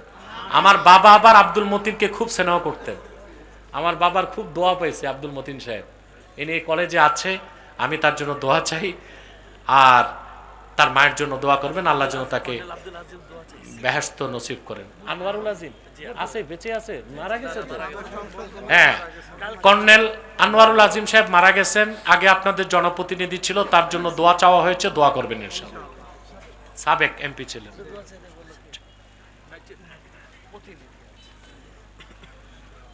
বলো, তাড়াতাড়ি করো। আলহামদুলিল্লাহ, সম্মানিত সুধী, আপনারা অনেকে আমাদের সাথে যোগাযোগ করেছেন আমাদের সম্মানিত পীর সাহেব হুজুরের কাছে বায়াত গ্রহণ করার জন্য। তো যারা আমাদের পীর সাহেব হুজুরের কাছে বায়াত হওয়ার ইচ্ছা পোষণ করেছেন, তারা মোনাজাতের পর স্টেজে যোগাযোগ করবেন।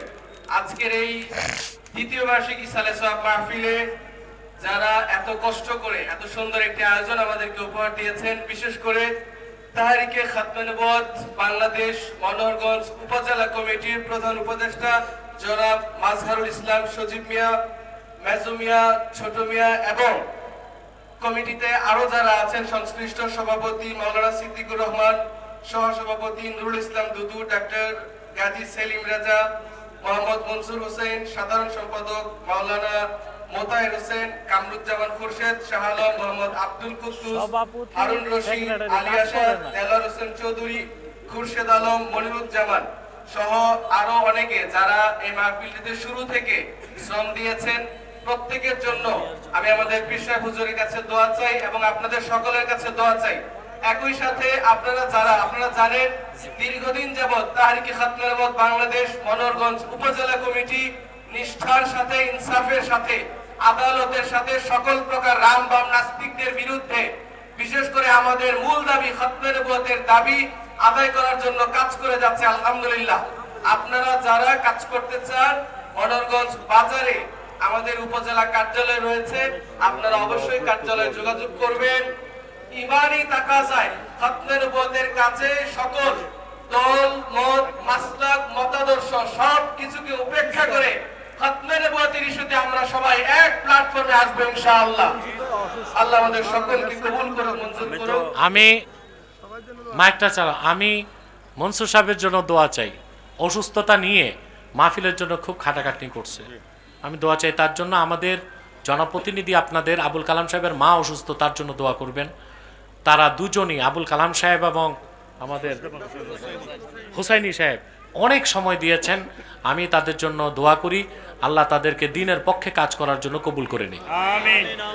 প্রিয় ভাইরা, আমি দোয়া চাই আল্লাহর ওলিদের স্মরণে আজকের ইসালে সব মাহফিল, শাহ কারামতের জনপির রহমতুল্লাহ, দাদা হুজুর কেবলা, আব্বা হুজুর কেবলার স্মরণে, পাশাপাশি ওনাদের মুরিদ ভক্ত যারা ছিলেন, বিশেষ করে ফখরুল ইসলাম মজনু ভাই, সজীবের আব্বা, ওনার বাবা ছিলেন আমার দাদা হুজুরের খাদেম মুরিদ, আর এই ফখরুল ইসলাম মজনু ছিলেন দাদা হুজুরের মুরিদ, কিন্তু আমাদেরকে ভাইয়ের মতো আদর করতেন সব সময়, তাকে ভোলা যায় না। তার জন্য দোয়া করবেন। ওনার ছোট ভাই ছোট মিয়া অসুস্থ, তার জন্য দোয়া করবেন। মেজু মিয়া অসুস্থ, তার জন্য দোয়া করবেন। আল্লাহ সকলকে কবুল করুক, মঞ্জুর করুক, আল্লাহ কবুল করুক। আমি দোয়া করব। আমার দুইটা কিতাব স্টেজে আছে, নির্বাচিত তাফসির প্রথম খণ্ড সূরা ফাতিহার তফসির, এটা নিয়ে যাবেন।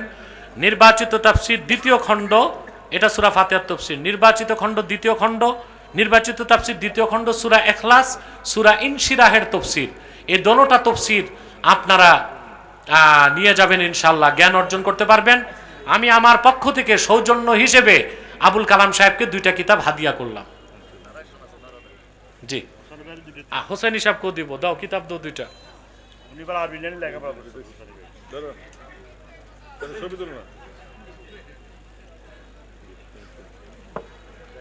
হোসেনি সাহেবকেও দুটো হাদিয়া করলাম। পাটোয়ারি কই আসেন, আরো দুইটা দাও। ঠিক আছে,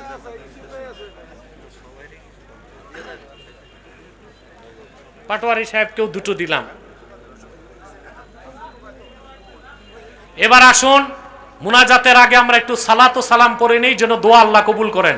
মহব্বতে সাল্লাল্লাহু আলা মুহাম্মদ সাল্লাল্লাহু আলাইহি ওয়াসাল্লাম, সাল্লাল্লাহু আলা মুহাম্মদ সাল্লাল্লাহু ওয়াসাল্লাম ইয়া নবী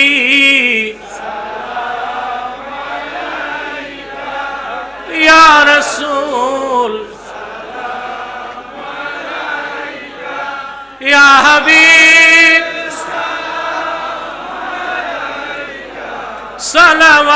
সালাওয়াতুল্লাহ মুহাম্মাদুর রাসূলুল্লাহ সাল্লাল্লাহু আলাইহি ওয়াসাল্লাম, খাতামাল্লাহু বিহিন নুবুওয়াহ ওয়া হাকামান লা নবিয়্যা বা'দাহু ইয়া নবী ইয়া রাসূল ইয়া হাবিব সালাম আলাইকা সালাওয়াত বালাগাল উলা বিকামালিহি কাশাফাদ দুজা বিজামালিহি হাসনাত জামিউ খিসালিহি সাল্লু আলাইহি ওয়া। তোমরা বসে যাও মুনাজাতের আগে সব। প্রিয় ভাইরা, দুইটা প্রশ্ন এসছে। ফেব্রুয়ারিতে ভোট শেষ না হওয়া পর্যন্ত নির্বাচন কমিশনের রিটার্নিং অফিসারের অনুমতি ছাড়া ওয়াজ মাহফিল বন্ধের জন্য স্বরাষ্ট্র মন্ত্রণালয়ে চিঠি দিয়েছে নির্বাচন কমিশন। না, এটা উচিত হবে না। নির্বাচনকে কেন্দ্র করে ওয়াজ মাহফিলের জন্য আবার যদি অনুমতি নিতে হয়, তো বিগত 15 বছর যে কষ্ট হয়েছে সেই কষ্টই তো হবে। এটা আপনারা চান? নির্বাচন কমিশনকে বলছি, সিদ্ধান্ত নেবার আগে বাংলাদেশের মুসলমানের পালস বুঝার চেষ্টা করুন। সিদ্ধান্ত নেবার আগে এদেশের মুসলমানদের অনুভূতিতে আঘাত লাগে এরকম কোনো কাজ করবেন না। মাহফিল যেভাবে অনুমতি ছাড়া হয়েছে সেভাবে অনুমতি ছাড়া চলবে। আমাদের খতিব সাহেব আল্লাহ তাআলার শান ও আল্লাহ সুবহানাহু ওয়া তাআলা ও কোরআন কারীমের শানের খেলাফ ওই কুখ্যাত বাউলের বিরুদ্ধে প্রতিবাদ মিছিলে অংশ নেওয়াকে ইমানি দায়িত্ব বলে সকল মুসল্লিকে বাধ্য করেছেন। কিন্তু দুঃখজনক হলো খতিব সাহেব নামাজ শেষে মসজিদে দোয়া মুনাজাত নিয়ে ব্যস্ত হয়ে পড়েছে। তো সমস্যা কি? প্রতিবাদ মিছিলে কি দোয়া মুনাজাত করে যাওয়া যায় না? তিনি যদি দোয়া মুনাজাতটা বাদ দিয়ে দিতেন তো সুন্নত কেমনে পড়তেন? মিছিল করার অর্থ হচ্ছে জুমার দিন দোয়া মুনাজাত হবে, সুন্নত হবে, তারপর মিছিল হবে, না সুন্নত বাদ দিয়া দোয়া বাদ দিয়া। ইমাম তো সঠিক কাজ করেছে। আর এই খতিব মুফতি আব্দুর রহমান জাবিরি আমার হাতে গড়া ছাত্র, এটা মনে রাখবেন। কথা বুঝতে পারছেন? আমার এখান থেকে দাওরায়ে হাদিস করেছে, ইফতা করেছে। অপরদিকে সে ভার্সিটি থেকে অনার্স এবং মাস্টার্স করেছে। একজন ভালো যোগ্য মানুষ আমি আপনাদেরকে দিয়েছি, মনোহরগঞ্জের খতিব, আমার স্নেহধন্য এবং সন্তান তুল্য আব্দুর রহমান জাবিরি। তো মানবিক কিছু ভুল ত্রুটি যদি হয় এত ফলাও করে দেখবেন কেন? তিনি মিছিল করতে বলছেন, মুনাজাত বাদ দিয়ে মিছিল করতে তো আর বলেন নাই। মুনাজাতের পর মিছিল করবেন, কারণ মুনাজাত না করলে তো অনেক মুসল্লি বলতো মুনাজাত বাদ দিলেন কেন? আপনাদের বাঙালি রেনিয়া তো সমস্যার বহু সমস্যা। ও, এটা অন্য জায়গায়। আচ্ছা ঠিক আছে, অন্য জায়গায়, এখানে হয় নাই, অন্য জায়গায় হয়েছে। যেই হোক, আমি ভাবছি তার কথা বলতেছে। অন্য জায়গায় হলেও খতিব সাহেব যে কাজ করছে ঠিক কি কাজ করছে? দোয়া মুনাজাতের পর সুন্নত পরেই মিছিল হবে, ঠিক না ভাই? আলহামদুলিল্লাহ। আব্দুর রহমানকে দোয়া করবেন, আমার দোয়া আছে, আল্লাহ যেন ওকে খেদমত করার তৌফিক দান করেন।